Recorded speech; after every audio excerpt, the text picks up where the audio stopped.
Hello everyone, good morning. तो कैसे हैं आप लोग? देखिए, आपको हम प्रीवियस क्लास में ग्राफिकली ये दिखाए थे कि सिस्टम ऑफ लीनियर इक्वेशंस जो होता है ना, उसमें आपको तीन तरह की चीज़ें बनता है। जिसमें आपको कभी सिस्टम ऑफ लीनियर इक्वेशन में एक सॉल्यूशन होगा, या तो एक से ज़्यादा सॉल्यूशन होगा, या एक भी सॉल्यूशन नहीं होगा। ठीक है, तो आपको हम वहाँ पे एक बताए थे जिसमें सिंगल यूनिक सॉल्यूशन होने वाला जो ग्राफ था वो मैंने आपको बता दिया था। ठीक है, अभी जो हम आपको बताने चाह रहे हैं यहाँ पे देखिए, वन बाय वन करके, जैसे कि आपको हम बताए थे कि हम आपको देंगे वीडियोस। देखिए यहाँ पे कहा गया है कि इसमें ग्राफिकली, ठीक है, आपको ग्राफिकली सो दैट, ग्राफिकली दिखाना है, graphically so that the following given system of equation. देखिए इक्वेशन लिख दिया, मतलब यहाँ पे लीनियर इक्वेशन की बात किया जा रहा है। ठीक है, graphically so that the following given system of linear equations is inconsistent. Inconsistent का मतलब क्या हो गया? That is has no solution, उसके पास कोई सॉल्यूशन नहीं होगा। सॉल्यूशन देखिए यहाँ पे जैसे ये दो इक्वेशन दिख रहा है ना, एक x minus 2y equal to 6 और 3x minus 6y equal to 0, है ना। तो ये जो सिस्टम ऑफ लीनियर इक्वेशन है, इसका सॉल्यूशन नहीं होगा, इन दोनों का कोई सॉल्यूशन नहीं होगा। ये ग्राफिकली दिखाना है। तो ग्राफिकली दिखाना है मतलब कि क्या होगा, इसका जो ग्राफ होगा, आपको जैसे कि बताए थे, जिसका यूनिक सॉल्यूशन होता है उसका ग्राफ जो होगा ना, दोनों लाइन का ग्राफ किसी एक पॉइंट पे इंटरसेक्ट करता है। अगर एक से ज्यादा इनफाइनाइट सॉल्यूशन है तो ग्राफ क्या होगा? ग्राफ कोइंसाइड होगा। तो आपको हम ये वाला बता दिए, ठीक है। अभी आपको ये कोइंसाइड वाला अभी हम अगले वीडियो में बताएंगे, लेकिन अभी हम आपको बताने जा रहे हैं जिसमें एक भी सॉल्यूशन नहीं होगा। तो यहाँ पे एक भी सॉल्यूशन नहीं होगा मतलब अगर हम किसी एक इक्वेशन का ग्राफ बनाते हैं, तो जैसे सपोज ये लाइन हो गया और दूसरे का जो बनाते हैं ना, तो एक लाइन और होगा, ये पैरेलल लाइन हो जाएगा। और जब पैरेलल लाइन हो जाएगा ना, तो इन दोनों में कोई कॉमन पॉइंट तो बनेगा ही नहीं, क्योंकि लाइन, दोनों लाइन के बीच में अगर कॉमन पॉइंट बनेगा तब ना वो उस पॉइंट का जो एक्स और वाई का जो करस्पॉन्डिंग वैल्यू होगा वो दोनों ही लाइन को सेटिस्फाइड करेगा। ठीक है, मतलब देखिए इस लाइन को सेटिस्फाइड करने वाला वैल्यू कौन होगा? जो इस लाइन के ऊपर में आएगा, और इस लाइन को सेटिस्फाइड करने वाला वैल्यू जो इस लाइन के ऊपर आएगा, है ना। तो इस लाइन के ऊपर अलग और इस लाइन के ऊपर अलग, क्योंकि दोनों तो अलग अलग लाइन है। अगर ये दोनों लाइन कहीं पे भी अगर इंटरसेक्ट करेगा तब तो सेम पॉइंट जो है, कोई एक पॉइंट दोनों लाइन के ऊपर में आएगा। ठीक है, सॉल्यूशन का मतलब ऐसा एक्स और वाई का वैल्यू जो दोनों ही लाइन में, दोनों ही इक्वेशन में क्या हो जाए, आपको कॉमन पॉइंट हो जाए। तो कॉमन देखिए, पैरेलल में तो कभी कॉमन होगा ही नहीं, क्योंकि वो कभी इंटरसेक्ट करेगा ही नहीं। तो यहां हमको ये दिखाना है, अगर इसका ग्राफ हम पैरेलल दिखा दें, क्या दिखा दें? पैरेलल। देखिए हम पैरेलल क्या दिखाएंगे, अपने आप ये इसका ग्राफ पैरेलल बन जाएगा। ठीक है, बट हम लोग को ये याद रखना है कॉन्सेप्ट में कि ग्राफ अगर पैरेलल हो जाता है दोनों लाइन का, तो उस वो जो सिस्टम ऑफ लीनियर इक्वेशन होगा ना, वो क्या होगा? इनकॉन्सिस्टेंट होगा। क्या होगा? अगर ग्राफ पैरेलल होता है तो सिस्टम ऑफ इक्वेशन क्या हो जाएगा? इनकॉन्सिस्टेंट, मतलब उसके पास एक भी सॉल्यूशन नहीं हो जाएगा। ठीक है, तो होप कि आप बात को समझ गए हैं। चलिए अब हम लोग स्टार्ट करते हैं सॉल्यूशन को कि कैसे बनाना है। ठीक है, देखिए यहां पे क्या करेंगे कि फर्स्ट ऑफ ऑल जो है, ये जो इक्वेशन है हमारा पहला इक्वेशन, इसका हम एक टेबल ड्रॉ कर लेते हैं जिसमें एक्स और वाई का कम से कम 3 वैल्यू ले लेते हैं एटलीस्ट। ठीक है, तो यहां लिख लेते हैं graph of x minus 2y is equal to 6, मतलब x minus 2y is equal to 6, इसका ग्राफ हम ड्रॉ करने जा रहे हैं पहले। ठीक है, तो पहले तो हम दोनों का एक टेबल बना लेते हैं, x और y का जो कोरस्पॉन्डिंग वैल्यू होगा, उसके बाद इधर हम एक्सिस बना लेंगे, फिर आपको वहां पर रिप्रेजेंट करके दिखा देंगे। ठीक है, यहाँ देखिए, यहाँ पे क्या करते हैं कि इसमें से y का वैल्यू छांट लेते हैं इन टर्म्स ऑफ x। ठीक है, ताकि वैल्यू पुट करके y का वैल्यू निकालने में ज़्यादा आसान होगा। जैसे कि देखिए यहाँ पे अगर हम इस माइनस 2y को RHS में ले जाएंगे तो इधर हो जाएगा x, और ये माइनस 6 इज इक्वल टू क्या हो जाएगा? प्लस 2y हो जाएगा। होगा कि नहीं होगा?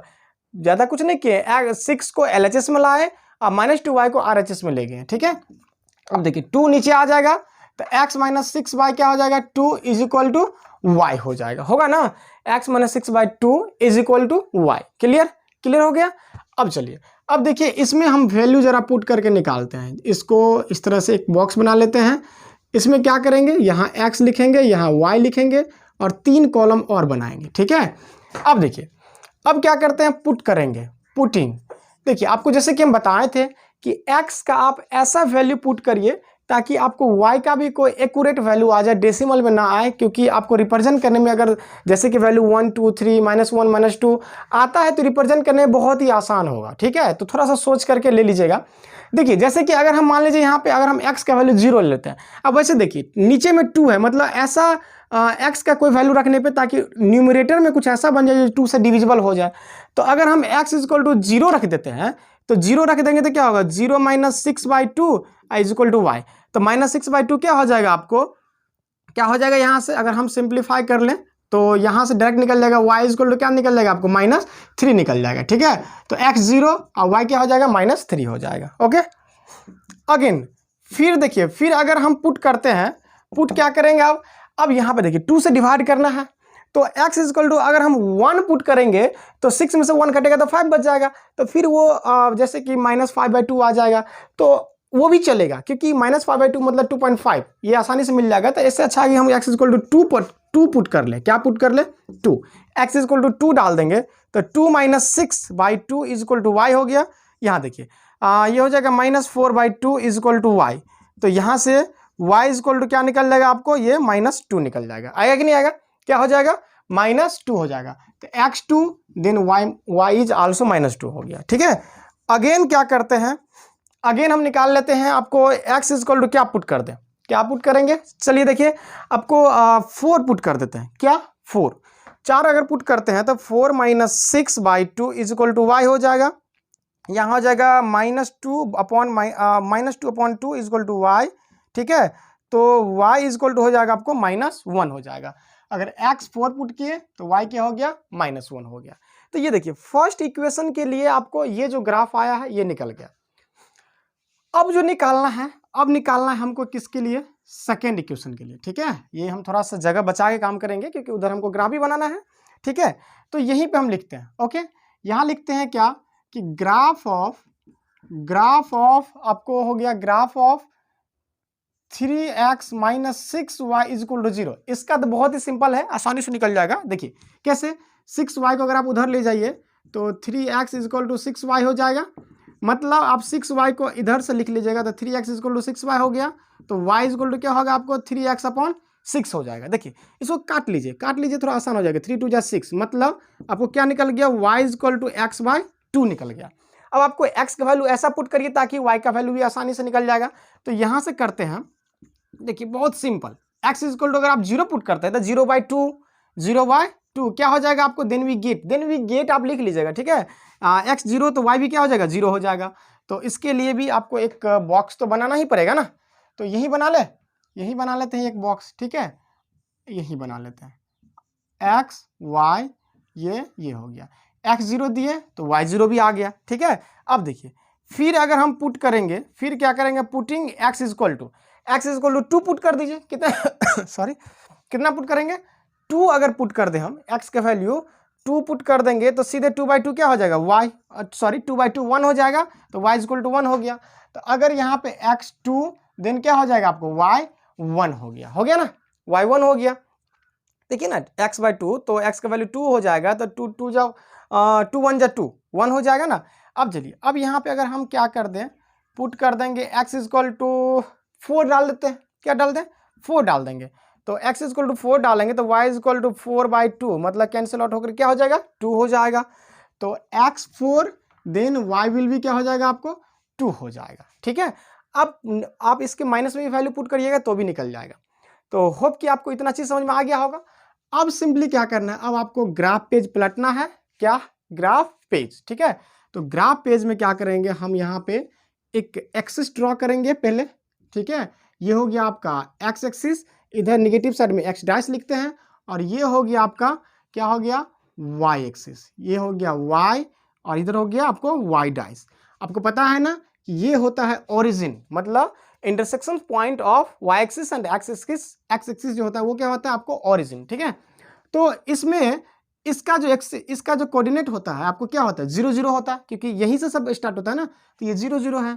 तो चलिए यहाँ पे फटाफट हम इसको लिख लेते हैं। ठीक है, ये 1 हो गया, 2 3 4। देखिए क्या है ना कि हमको x का मैक्सिमम वैल्यू कहाँ तक ले जाना है, इसमें सब में देखें तो x का मैक्सिमम वैल्यू 4 तक जा रहा है, उससे ज़्यादा नहीं जा रहा है, ठीक है। तो 4 तक लेके चल गए। अब एक हम 5 भी ले लें, कोई दिक्कत नहीं है, ठीक है।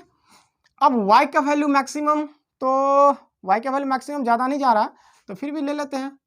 इधर तो आपको क्या होगा, 1 हो गया, 2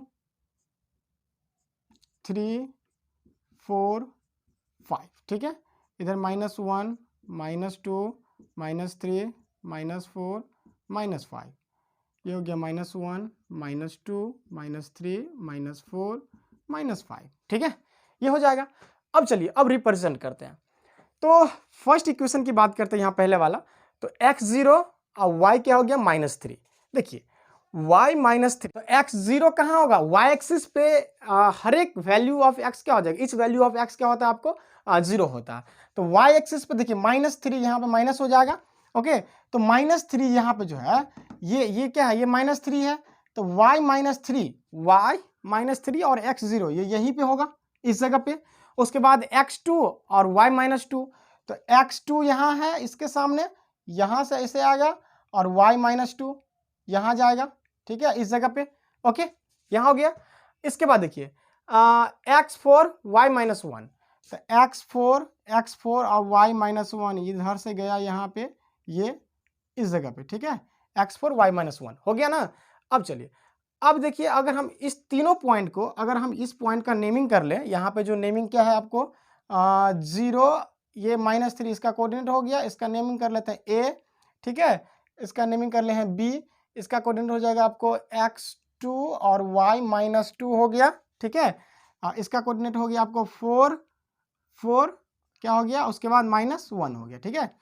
अगर आप इन तीनों पॉइंट को ज्वाइन करिएगा, ठीक है, इन तीनों पॉइंट को क्या करेंगे, ज्वाइन करेंगे। देखिए यहाँ पे तो थोड़ा सा बोर्ड मेरा छोटा हो गया, तो इस लाइन को क्या करिए आप एक्सटेंड कर दीजिएगा, क्या करिएगा, इस लाइन को एक्सटेंड करिएगा ना।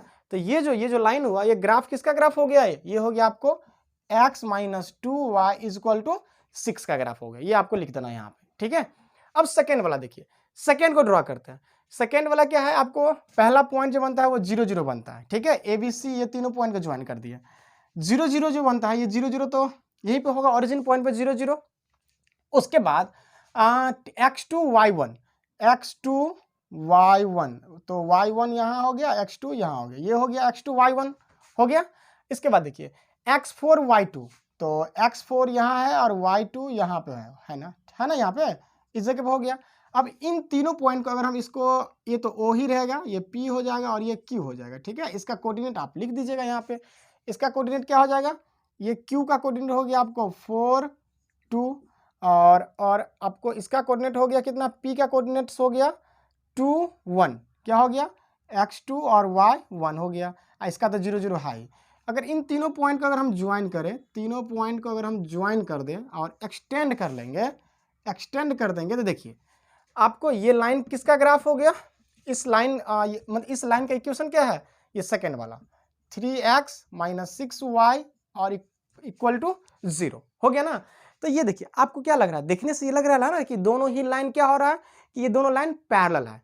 तो आप इसमें एक दो लाइन थोड़ा नीचे लिख लीजिएगा, from the graph when we extend the both line then do not intersect each other, ठीक है। So lines are parallel, okay, and they have no any common point, इसमें कोई कॉमन पॉइंट नहीं मिलने वाला है। So clearly that is given system of equations is inconsistent, ठीक है, and that is it has no solution. Hope कि आपको ये चीज समझ में आ गया होगा। ये जब पैरेलल दिख जाएगा ना, तो जब पैरेलल दिख जाएगा दोनों ही लाइन पैरेलल दिख जाएगा, तो इसमें कोई कटेगा ही नहीं, तो कॉमन पॉइंट बनेगा ही नहीं, क्योंकि लाइन इंटरसेक्ट करता है तभी ना कॉमन पॉइंट बनेगा, और कॉमन पॉइंट बनेगा तब ये जो पॉइंट है इस लाइन पे और इस लाइन पे दोनों पे आएगा, तब इसका सॉल्यूशन निकलेगा। लेकिन ये जब पैरेलल हो जाएगा तो कोई सॉल्यूशन नहीं निकलेगा, ठीक है। तो होप कि आपको ये चीज समझ में आ गया होगा। मिलेंगे अगले वीडियो में, तब तक के लिए।